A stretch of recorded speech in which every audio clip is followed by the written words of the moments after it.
cuando una sala repleta de los expertos espaciales más importantes del mundo se rieron de Elon Musk, en directo, ante las cámaras, delante de 400 personas. A nadie se le ocurrió comprobar qué escribía en su cuaderno la mujer callada de la segunda fila. Estaban demasiado ocupados riendo. Era Ginebra, Suiza, la conferencia espacial más importante del planeta, y Elon acababa de escribir 4 palabras en una pantalla detrás de él que hicieron que toda la sala perdiera la cabeza. Botas en Marte. 14 meses. Las risas comenzaron siendo leves. Luego se extendieron, y el hombre más poderoso de la industria aeroespacial, un experto de cabello plateado llamado Dr. Harlan Bosch, el tipo de hombre al que los gobiernos llamaban antes de tomar decisiones, se inclinó hacia su micrófono y dijo algo que 2 millones de personas vieron en directo por Internet. Calificó a Elon Musk de showman. Dijo que los showmans no deberían enviar seres humanos a morir en otro planeta. La sala aplaudió, y Elon no dijo nada. Simplemente miró a la mujer de la segunda fila, una ingeniera de 34 años llamada Priya Nandan, que había dedicado 11 años a construir la pieza tecnológica de la que dependía toda la misión, y pronunció 4 palabras en voz baja que ninguna cámara captó. Graben todo, especialmente a ellos. Lo que sucedió durante los siguientes 14 meses les hará sentir cosas que no esperaban sentir hoy. Había una tripulación de 3 astronautas volando hacia lo desconocido. Había críticos que se hacían oír cada semana con más fuerza. Hubo fallos que acapararon los titulares antes de que se pudieran explicar las soluciones. Hubo un correo electrónico en plena madrugada de alguien a quien se suponía que no le importaba. Alguien que había firmado públicamente una carta intentando detener la misión. Y ese correo contenía algo que nadie del equipo había detectado. Una brecha, oculta dentro de las matemáticas, lo suficientemente pequeña como para pasarla por alto, lo suficientemente grande como para importar.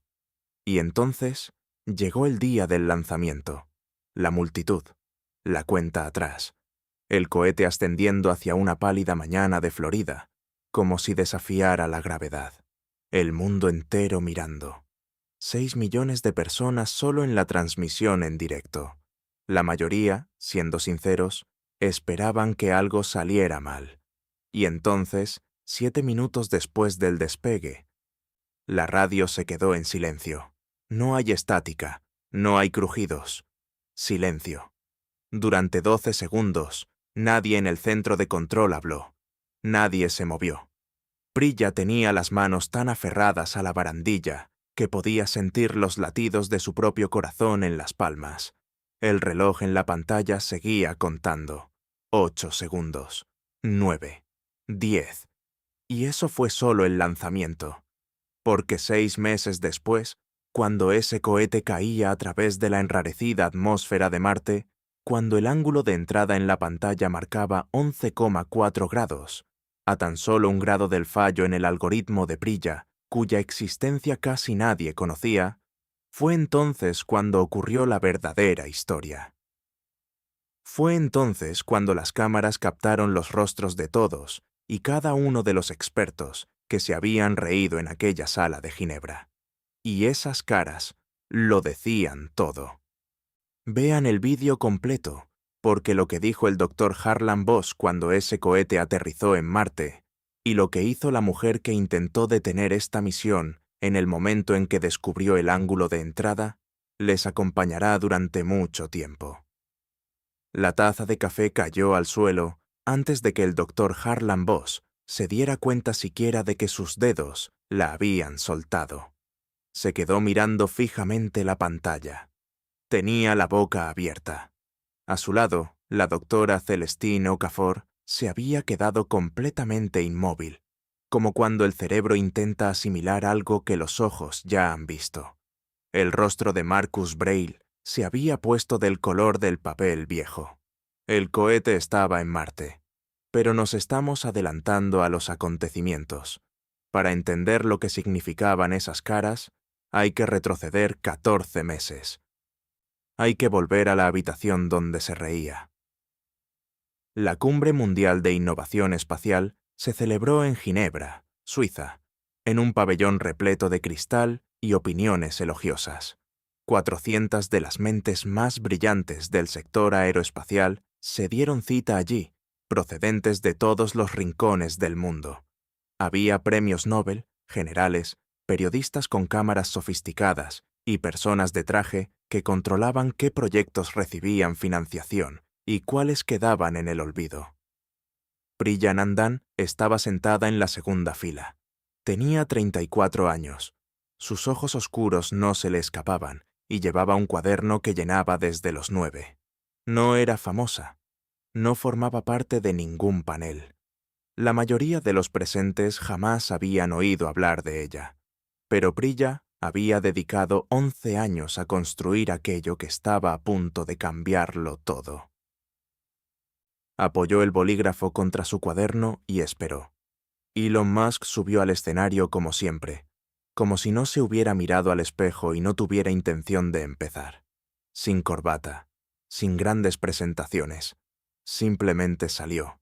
Esperó a que amainara el bullicio y pasó a su primera diapositiva. En la pantalla que tenía detrás aparecieron 4 palabras. Botas en Marte. 14 meses. La sala quedó en silencio. Durante exactamente 3 segundos. Entonces comenzaron las risas. Empezó siendo algo pequeño, solo unas pocas personas. Un resoplido por aquí, una risita por allá. Pero la risa en una multitud es como una chispa en la hierba seca. Solo necesita un segundo para propagarse. El doctor Harlan Boss se inclinó hacia el micrófono. Tenía 61 años, cabello plateado y una voz pausada y cuidadosa que muchos confundían con sabiduría. Presidía la Junta Internacional de Revisión Espacial, lo que significaba que, cuando hablaba, los gobiernos lo escuchaban. 14 meses, repitió. Lo dijo como se repite algo que ha dicho un niño pequeño, amablemente, pero con esa sonrisa subyacente que significa: todavía no entiendes cómo funciona el mundo. Eso es encantador. El público se rió aún más fuerte. La doctora Celestine Okafor negó con la cabeza. Era brillante. Cualquiera que hubiera leído su trabajo lo sabía. Tenía 3 títulos universitarios, un documental de la BBC y más artículos publicados que libros leídos por la mayoría de la gente. Se giró hacia el periodista sentado a su lado y dijo, en voz lo suficientemente alta como para que la oyera la fila de delante: a la física, sencillamente, no le importa la ambición. Marcus Braille, sentado en el pasillo con los brazos cruzados, no se rió. Ya no tenía ganas de reír. Estaba escribiendo mentalmente el artículo, el que publicaría antes de que terminara el día, con un titular que conseguiría 400.000 visitas antes de medianoche. Elon no dijo nada. Hizo clic para pasar a la siguiente diapositiva. Cronograma de la misión Paso Carmesí, ton limpio, detallado, organizado. Después de eso, las preguntas no se hicieron esperar. Preguntas incisivas, del tipo que suena más a curiosidad que a arma. Exposición a la radiación. Masa de aterrizaje. Sistema de soporte vital para la tripulación. Cada una formulada con un tono que decía: no preguntamos porque queramos aprender. Preguntamos porque queremos que fracases en público. Entonces, el Dr. Boss se inclinó hacia el micrófono por última vez.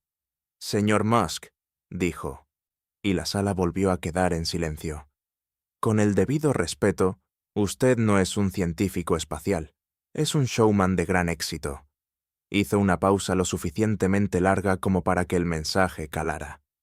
Y los showmans no deberían enviar seres humanos a morir a otro planeta. Los aplausos incómodos recorrieron la sala como una ola lenta. En la segunda fila, Priya Nandan sintió que se le subía el calor a la cara. Bajó la mirada hacia su cuaderno. Lo cerró lentamente. Mientras Elon bajaba del escenario, pasó cerca de donde ella estaba sentada. No miró al público, no miró al panel, miró a Priya, solo por un instante, y dijo algo en voz baja que ninguna cámara captó. Nagpur, India, 1997.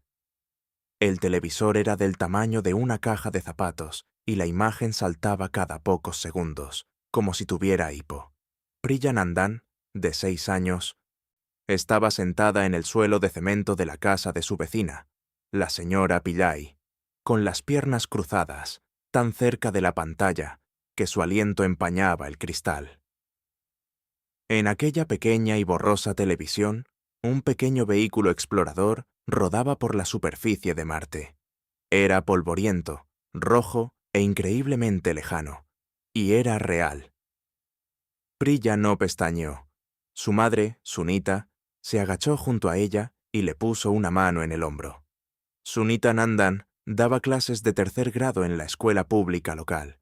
Ganaba lo justo para pagar la luz, pero poco más. Su casa tenía 2 habitaciones, un ventilador de techo y paredes tan delgadas que se oía a los vecinos discutir a ambos lados.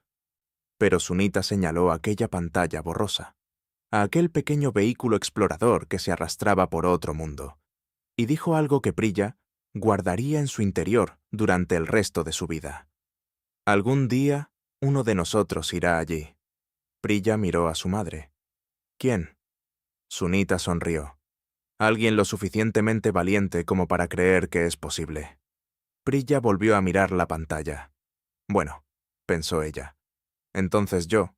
No era una niña prodigio. No ganaba todas las competiciones, ni era la mejor de la clase.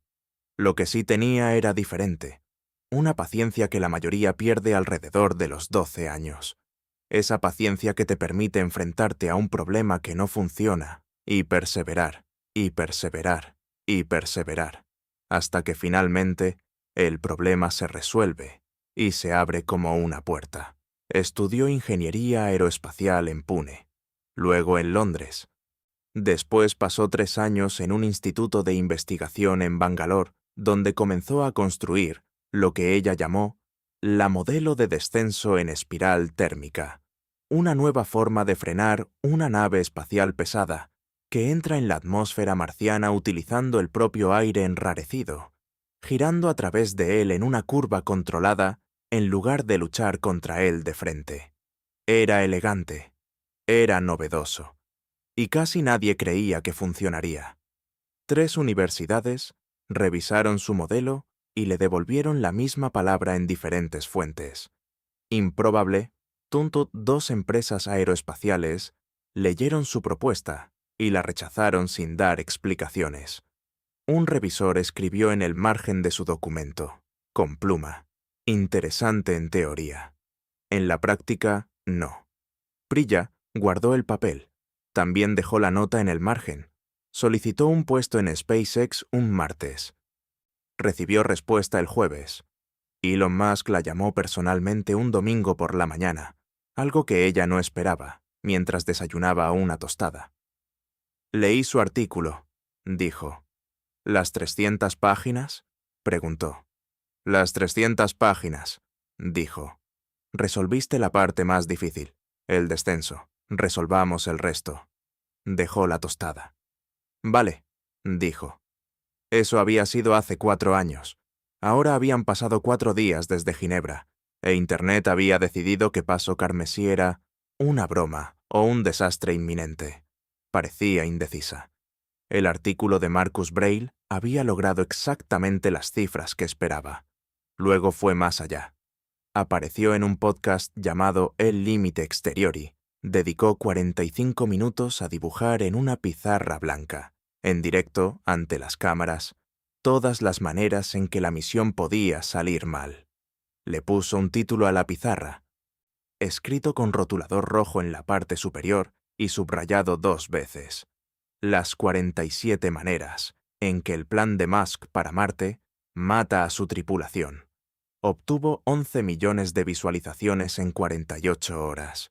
El Dr. Voss publicó su carta abierta, 2000 palabras, firmada por 200 profesionales aeroespaciales, en la que pedía a la FAA a que bloqueara la licencia de lanzamiento.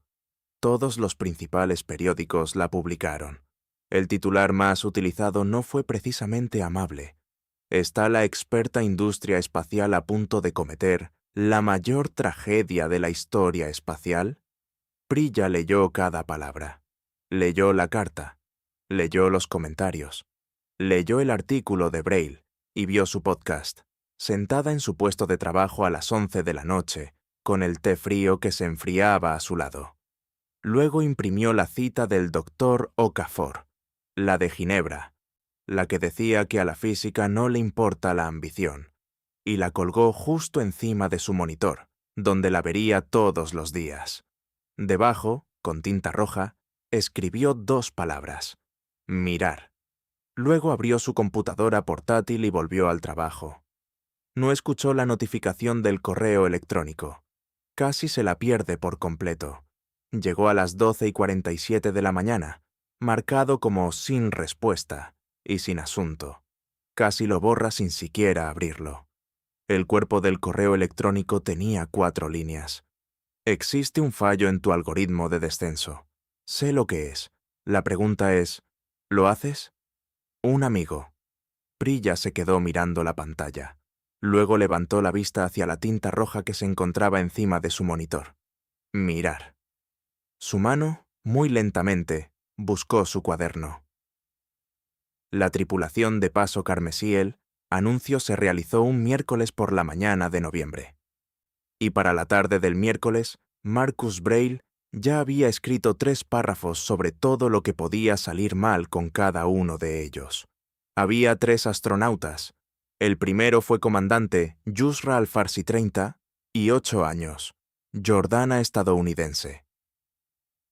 Había comandado 2 misiones a la Estación Espacial Internacional y una vez guió una nave espacial dañada de regreso a la Tierra, usando solo controles manuales y 9 años de entrenamiento. Tenía una voz como agua en calma, tranquila, baja, imposible de apresurar. Cuando los periodistas le preguntaron en la conferencia de prensa si tenía miedo, los miró un instante antes de responder. ¿Miedo a qué?, preguntó ella.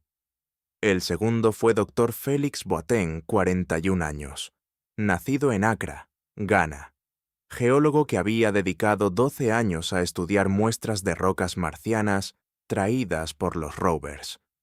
Rocas que había examinado con microscopio, sabiendo que jamás tocaría el suelo del que provenían. Hasta ahora. Sería el primer africano en viajar más allá de la Luna.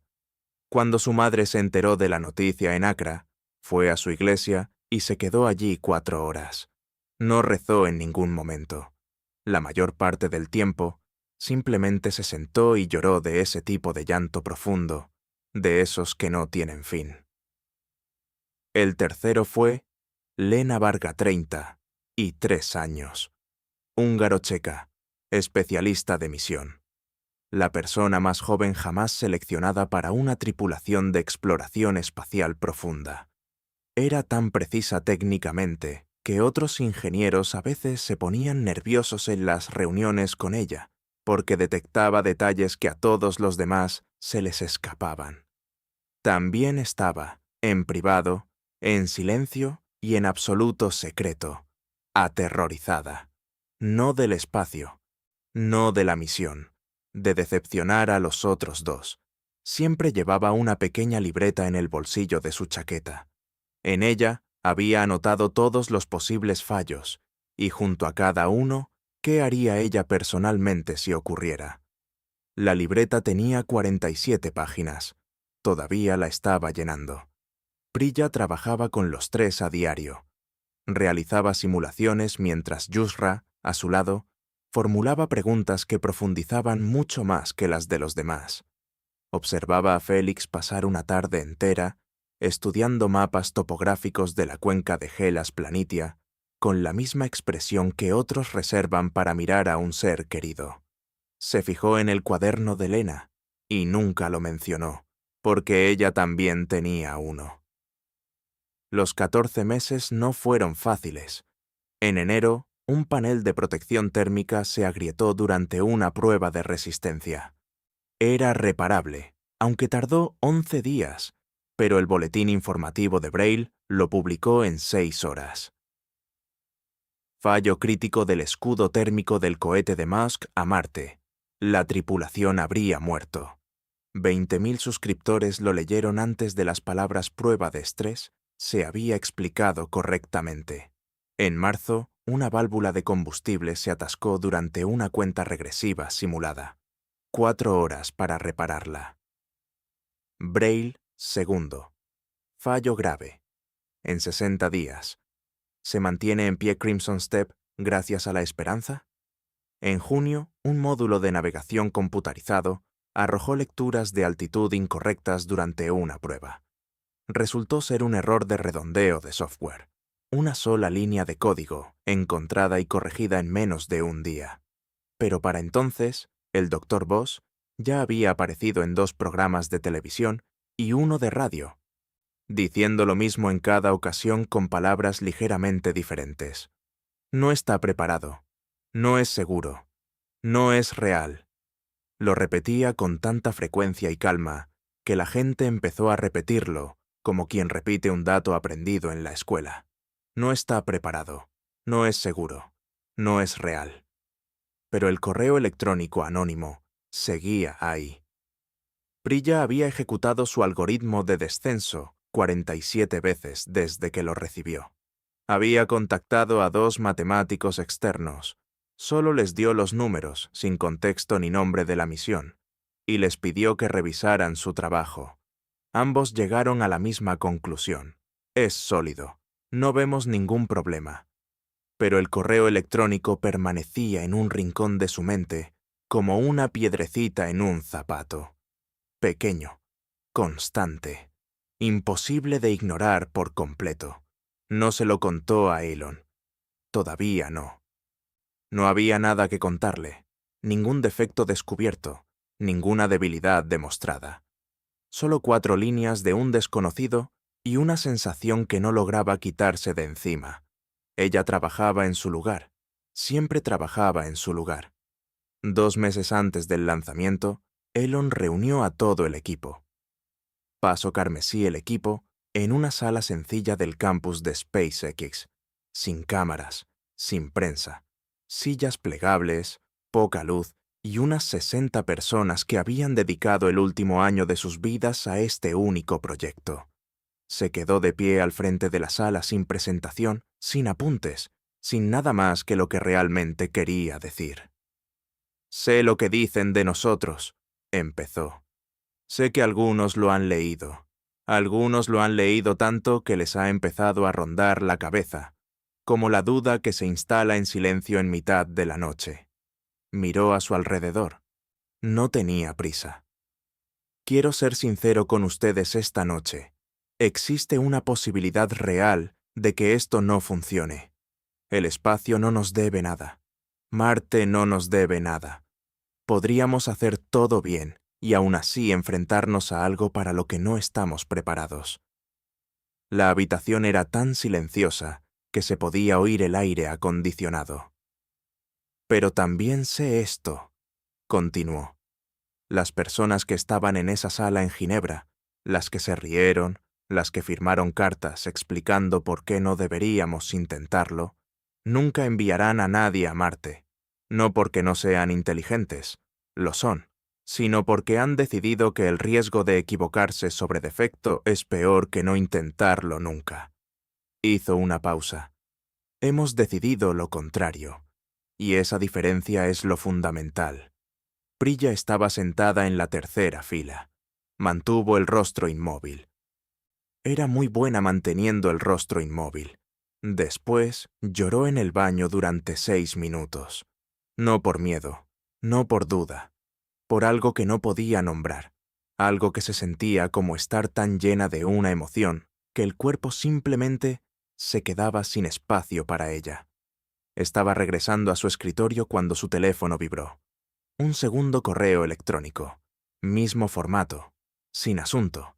Sin remitente. Este tenía un accesorio. La abrió lentamente. Era una sola página. Una ecuación parcial, escrita a mano y luego fotografiada. La letra era pulcra. Matemática. precisa, como la de alguien que había pasado décadas escribiendo demostraciones en pizarras blancas. Prilla dejó de caminar. Se quedó de pie en medio del pasillo, mirando fijamente la ecuación durante un buen rato. Entonces, lentamente, como si algo frío la recorriera, reconoció el estilo de la notación, la forma en que estaban dispuestas las variables, la notación abreviada específica utilizada para los coeficientes de densidad atmosférica. Ya lo había visto antes, en un artículo publicado, uno famoso. Se le secó la boca. La ecuación fue escrita a mano por Dr. Celestine Okafor. Prilla no durmió esa noche.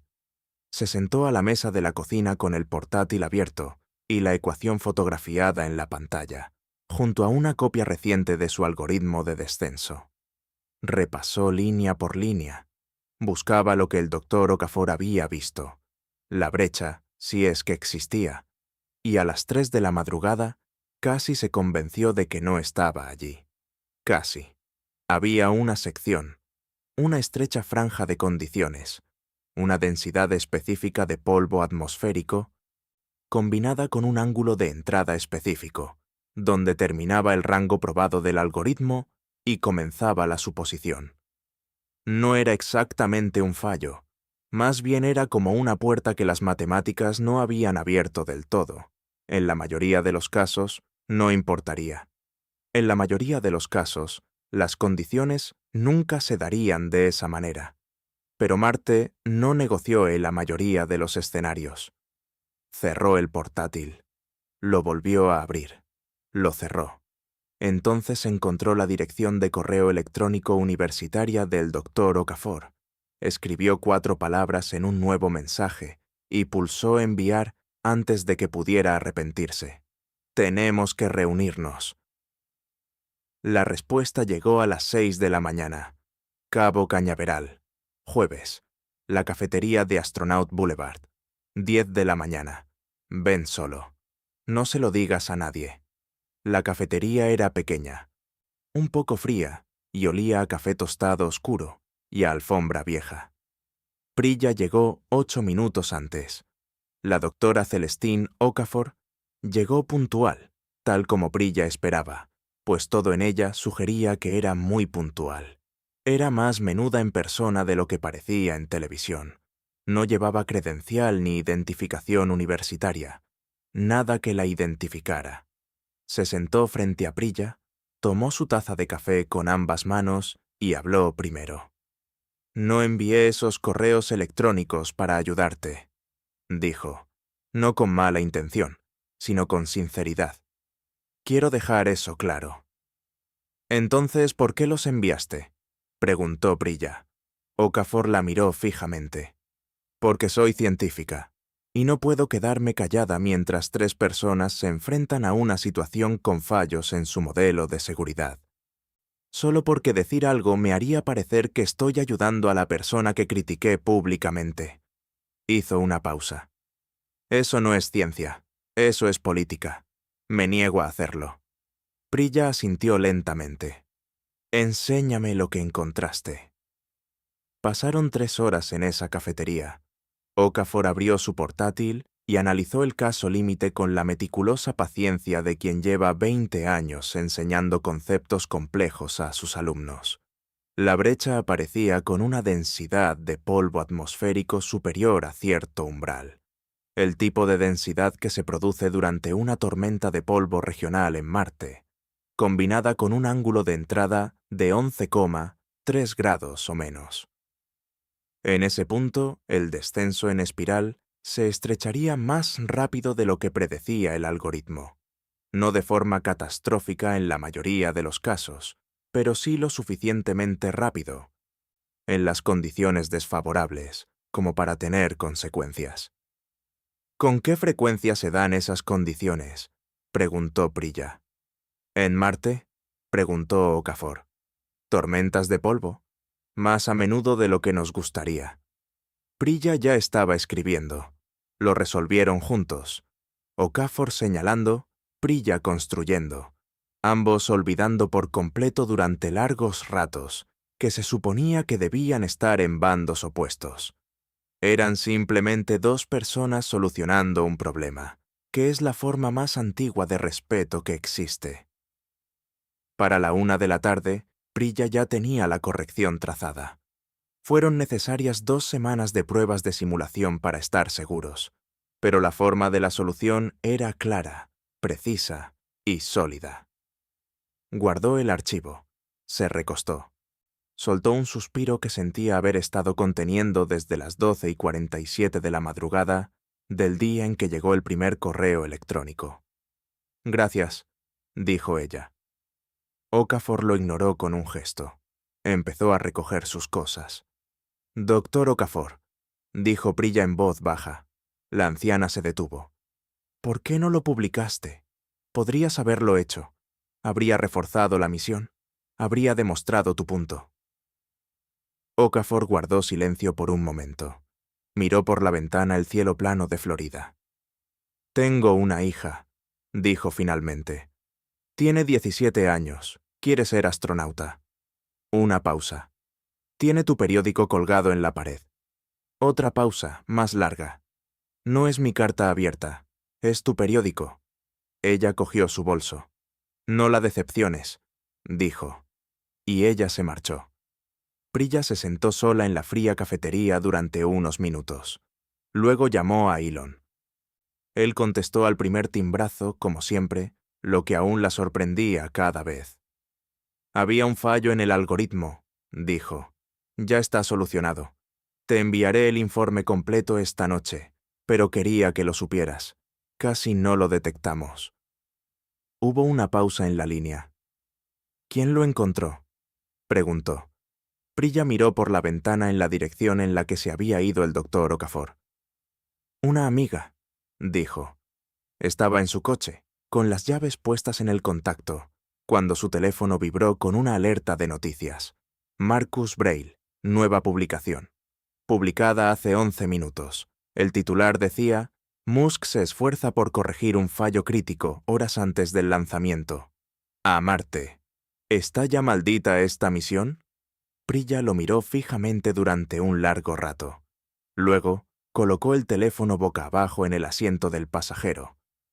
Arrancó el coche y condujo de vuelta al trabajo. Faltaban 2 días para el lanzamiento. El día del lanzamiento transcurrió sin incidentes, sin alardes, sin fuegos artificiales la noche anterior. Solo una mañana floridana que llegó pálida y tranquila, de esas mañanas que aún no saben de qué se van a formar parte. Priya estaba en su puesto de trabajo a las 4 de la mañana. Había dormido 3 horas. Se había comido media tostada y se había olvidado de la otra mitad. Su nota escrita con tinta roja encima del monitor: «Mirar». Los bordes habían empezado a curvarse por las semanas de que el aire acondicionado le diera directamente. Ella lo alisó con el pulgar y lo dejó así. El lanzamiento estaba programado para las 9:47 de la mañana.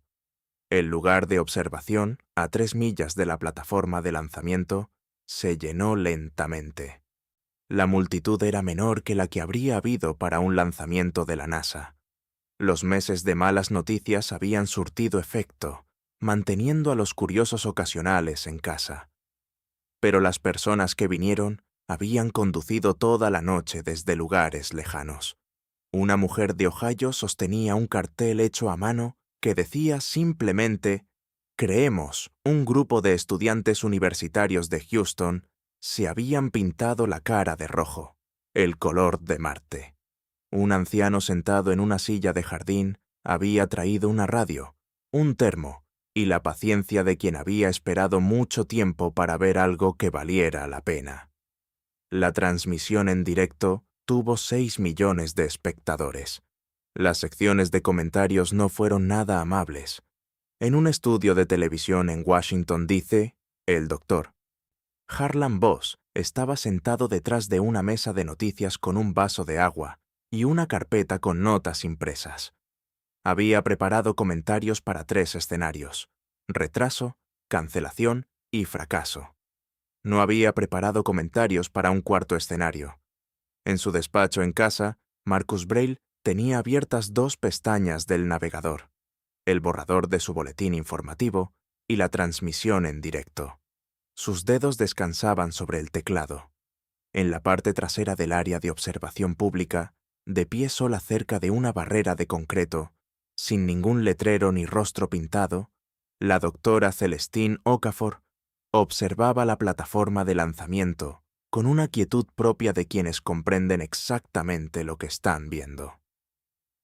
Dentro del paso carmesí, en la cápsula, la comandante Yusra Al-Farsi repasaba su lista de verificación final como lo había hecho 400 veces en la simulación.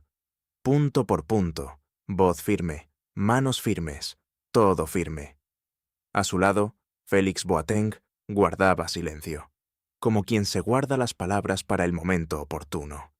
Lena Varga tenía su libreta en el bolsillo de su traje. Había dejado de escribir en ella hacía 2 noches. Todo lo que se podía escribir ya estaba escrito. El resto era ahora. En la sala de control de la misión, Prilla permanecía de pie en su puesto, observando sus pantallas y respirando. 9, 8, 7. El rugido comenzó antes del fuego, algo físico, sordo y enorme, que se extendía por el suelo, ascendía a través del piso y llegaba a cada persona que se encontraba cerca. No era un sonido que se oía, era un sonido del que uno se convertía en parte. 3, 2, 1. El fuego apareció blanco antes de volverse naranja, y el cohete, todo ese acero, combustible y 11 años de cálculos de una mujer, despegó. Al principio se movió lentamente, casi con suavidad, como siempre parece moverse algo enorme cuando empieza a comprender su propio poder. Luego dejó de ser suave. Entonces se convirtió en una estrella, ascendiendo con fuerza hacia la pálida mañana de Florida, dejando tras de sí una columna de humo blanco que permaneció en el aire mucho después de que el cohete se hubiera vuelto demasiado pequeño para distinguirlo con claridad. La voz de la comandante Yusra Al-Farsi se escuchó a través de los altavoces, en toda la sala de control de la misión. Crimson Step, escalada. Las manos de Prilla encontraron la barandilla frente a su consola. Sus nudillos se pusieron blancos. La multitud afuera emitió un sonido que no era exactamente un grito de júbilo. Era algo más antiguo que un grito de júbilo. Algo que provenía del mismo lugar dentro de las personas que las hace estar al borde del océano y sentirse pequeñas de una manera extrañamente maravillosa. 7 minutos después del despegue, se produjo la separación de la primera etapa. En las pantallas, un destello. Una secuencia mecánica que había sido probada, simulada y probada de nuevo hasta que todos los involucrados podrían haberla descrito dormidos. Y entonces, la radio se quedó en silencio.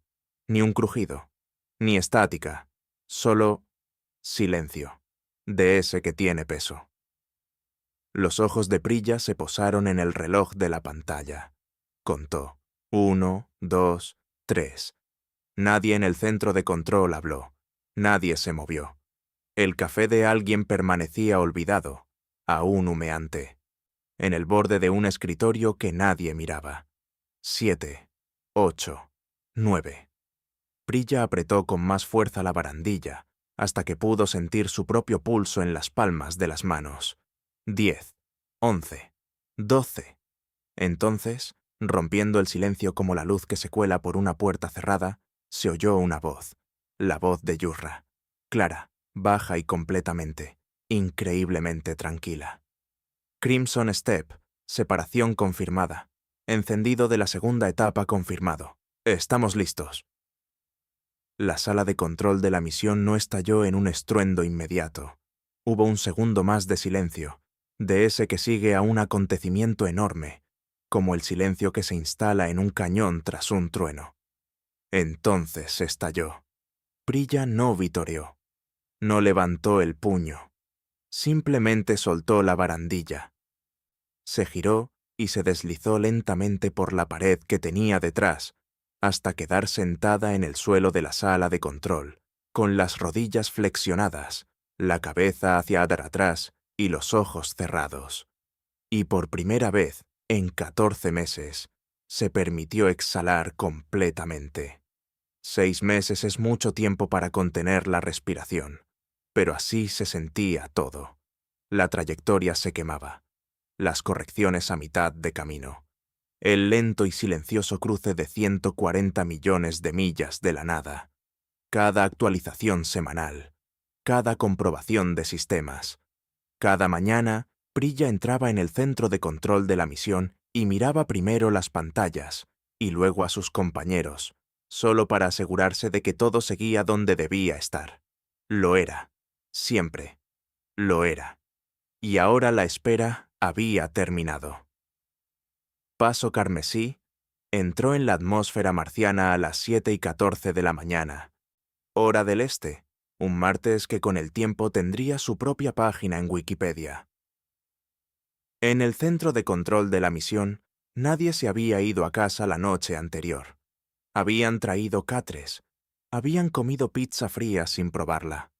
Alguien había colgado una pequeña pancarta hecha a mano en la pared del fondo que decía 14 meses. En letras recortadas de papel rojo, nadie lo había quitado porque nadie quería ser quien gafara algo tocándolo. Prilla permanecía en su puesto. Sus pantallas mostraban la telemetría, altitud, velocidad, ángulo de entrada y lecturas de densidad atmosférica procedentes de los satélites de retransmisión orbitales situados sobre Marte como pacientes centinelas. Ella miró la lectura del ángulo de entrada. Se le cortó la respiración. 11,4 grados. 1 grado.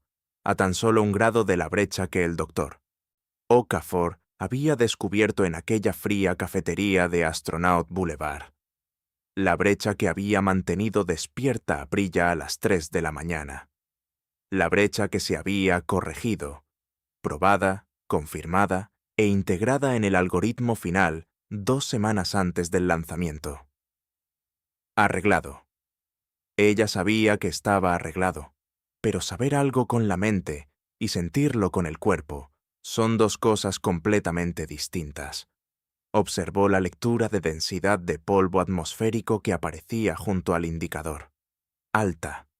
Una tormenta de polvo regional había azotado la cuenca de Hellas 40 horas antes, dejando el aire más denso de lo normal. Las condiciones exactas. La combinación exacta que Okafor había anotado a mano, fotografiado y enviado sin su nombre. La mano de Prilla se dirigió a su cuaderno. No lo abrió. Simplemente lo sostuvo. Comenzó la espiral descendente. En las pantallas, los números se movían. La altitud descendía. La velocidad disminuía. La nave espacial se deslizaba por el enrarecido aire marciano en la larga y controlada espiral que Prilla había esbozado por primera vez en un cuaderno en Bangalore, 9 años atrás, convencida de que funcionaría, rodeada de gente que estaba convencida de que no lo haría. El algoritmo se ejecutó.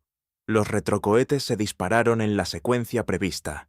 Primero el anillo exterior, luego el grupo central y finalmente los propulsores de ajuste fino, tal como se había diseñado, tal como se había probado, tal como Prilla los había construido para que se dispararan. La lectura de altitud descendió 1 kilómetro, luego 500 metros, entonces 100, entonces luz de contacto. La voz de Yusra. 2 palabras, tranquilas y precisas, como cuando alguien dice algo que ha guardado durante mucho tiempo y quiere decirlo correctamente. Crimson Step, estamos caídos, estamos en Marte. La sala de control de la misión se convirtió en un sonido que Prilla jamás había escuchado y que pasaría el resto de su vida tratando de describir a quienes le preguntaran.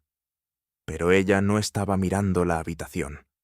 Ella miraba el monitor de televisión montado en la esquina superior de la pared de la sala de control, el que transmitía la señal en directo desde el estudio de noticias en Washington, D.C., donde el Dr. Harlan Voss había estado sentado detrás de un escritorio durante 2 horas, con su carpeta de notas preparadas. su vaso de agua y sus 35 años de experiencia cuidadosa y segura. La cámara lo estaba grabando. Sus notas estaban en el suelo. No las había recogido. Estaba mirando fijamente el monitor frente a él, el gráfico de telemetría que mostraba Paso Carmesí sentado, inmóvil e ileso en la superficie marciana. Su rostro mostraba una expresión que claramente nunca antes había experimentado. Primero, la incredulidad, el ceño fruncido, la leve inclinación hacia adelante, los ojos entrecerrados como si el problema fuera la distancia y no la realidad. Luego, la reinterpretación. Casi se podía percibir cómo su expresión cambiaba, mientras su cerebro intentaba encajar lo que veía en un marco que tuviera sentido. Entonces, algo se abrió. Algo tras sus ojos que nada tenía que ver con la política aeroespacial, ni con cartas abiertas, ni con peticiones firmadas. La periodista que estaba a su lado se inclinó hacia el micrófono. «Doctor Voss, ¿cuál es su reacción?» Se quedó pensando en la pregunta durante un buen rato. El tiempo suficiente para sentirse incómodo en televisión en directo. El tiempo suficiente para que la periodista casi la repitiera. Entonces se inclinó hacia adelante y apartó su vaso de agua a un lado, con cuidado, como si necesitara tener las manos vacías para lo que estaba a punto de decir. «Me equivoqué», dijo, sin cualificaciones. No sin embargo. No mientras siga sosteniendo eso.